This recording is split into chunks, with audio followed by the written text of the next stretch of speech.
everybody's name, but welcome, everybody. And it's good to see Matthew, Lawrence, and Angelina back visiting with us. They moved away and they're here. We also have another visitor I met in Sabbath school, Georgia. She's wearing polka dots, and she was so nice to have at Sabbath school. And I see a young man over there with stripes in his sweater. And I also see another young man who's not a visitor, but it's nice to see him. He's got his little gray vest on.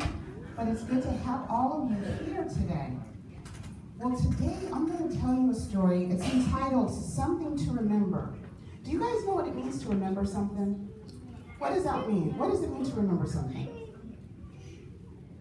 It means to know something that was from a long time ago. That's right. To kind of bring back to mind something that you should remember or recall, right? And there are things that we sometimes forget, like a grocery list for someone like me.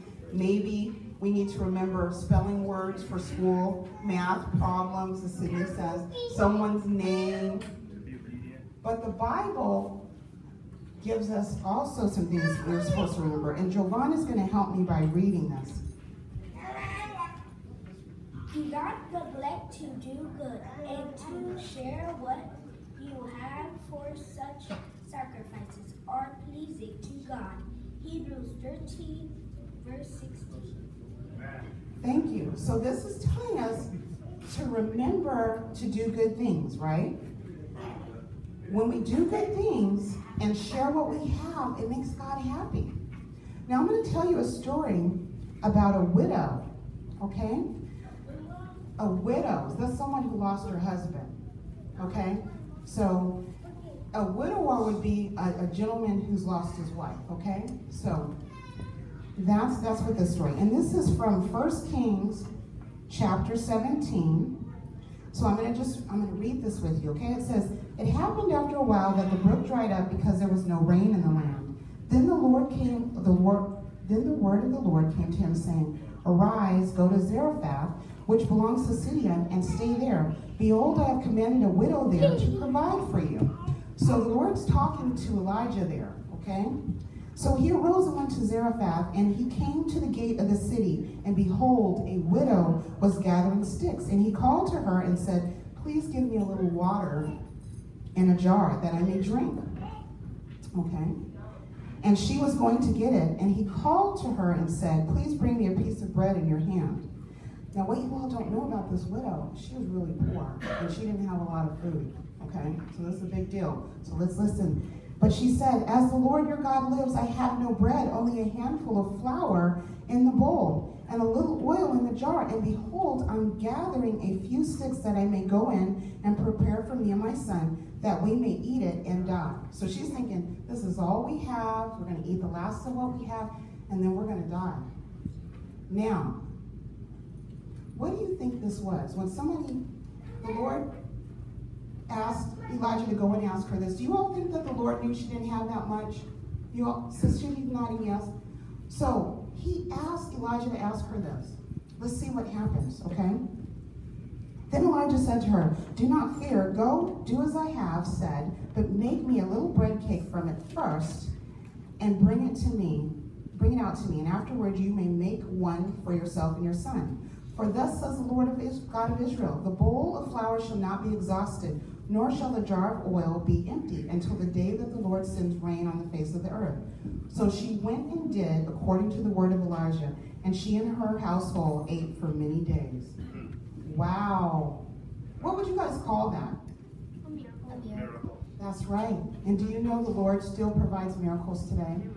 I want you guys to step out on faith when the Lord asks you to do something, even if your parents ask you to do something you think is impossible.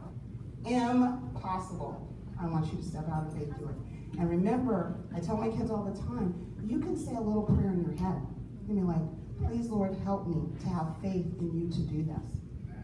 And so we're going to follow the example that was given to us in this story. Okay?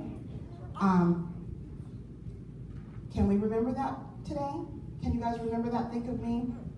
Think of God. And the reason I want you to say, think of me, because I feel like there's a saying that says it takes a village to raise a child. I think it takes a village to help an aging, middle-aged person like me. Sometimes I forget a lot of things. And, you know, the title of the story is Something to Remember. My kids know they have to remember things. They'll say, Mom, write your list. I have the list, right? Guess who forgets the list at the store? So sometimes I'll tell my kids, I'll say, okay, this is on the list, but I'm going to tell you, you remember these items, you remember these items. So if I forget the list and I look to them, I say, okay, tell them what's on the list. And my son has said, put it on your phone, Mom, and then guess who forgets the phone? So sometimes we work together as a team. I feel like the Lord has put us on teams. That's what families are. And our church is like a team. And we're going to work together. And see, the Lord helped. Elijah was a part of the team. This widow, she didn't know, but she was a part of his team, and she helped. Okay? So we're going to all work together. So let's get ready to have prayer. And remember, we're going to... So, Cannon, you can come on up and pray. Is that why you're raising your hand? Okay.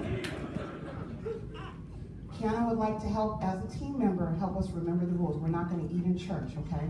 So let's close our bags, and after... we're going to go to our responsible adult and then let them know we're hungry and we're going to go and have snack outside, okay? Thank you, teammate. Okay, so now we're going to get ready to have prayer. And you know what? I'm going to call you out once because I remember when you were here before, you like to give prayer. Can you give prayer for me today? So let's have prayer. Let's close our eyes so we're not distracted. We're going to put our hands together so we're not doing other things. We're going to pray. And where's Andrea? Andrea, can you get your little brother for me right here so he doesn't, while we're praying, get hurt? Okay, thank you. Okay, you can go to Mommy. Okay, so let's get ready to pray. Let's bow our heads, guys. God, thank you for this church. Thank the church that I'm here. And tell the church that I'm having a good day. And this day, I can't wait till school starts again because I was thinking school is healthy for you and helps the brain. And God, let these kids sit and be good during church. Let no one go to sleep during church. Let Brittany, Vallejo's church, or any other church that we went to before, not to go to sleep. Amen. Amen. Okay, so now we're going to get our baskets here. We're going to go around and collect Christian education. Thank you.